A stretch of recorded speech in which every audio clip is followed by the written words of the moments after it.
കേരളത്തിലെ ആദ്യ സമ്പൂർണ്ണ രക്തദാന പഞ്ചായത്ത് കാസർഗോഡ് ജില്ലയിലെ മടിക്കൈ.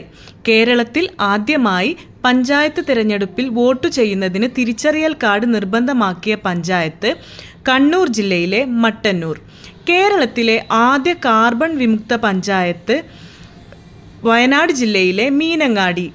കേരളത്തിലെ ആദ്യത്തെ അക്ഷയ കേന്ദ്രം ആരംഭിച്ച പഞ്ചായത്ത് തിരുവനന്തപുരം ജില്ലയിലെ പള്ളിക്കൽ.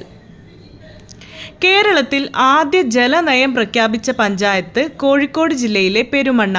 കേരളത്തിൽ ആദ്യമായി വാട്ടർ കാർഡ് ഏർപ്പെടുത്തിയ പഞ്ചായത്ത് കോഴിക്കോട് ജില്ലയിലെ കുന്നമംഗലം.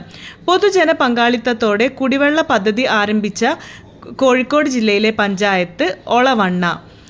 കേരളത്തിലെ ആദ്യത്തെ ഓർഗാനിക് ബ്ലോക്ക് പഞ്ചായത്ത് പാലക്കാട് ജില്ലയിലെ ആലത്തൂർ. കേരളത്തിലെ ഏക ഗിരിവർഗ വികസന ബ്ലോക്ക് പഞ്ചായത്ത് പാലക്കാട് ജില്ലയിലെ അട്ടപ്പാടി.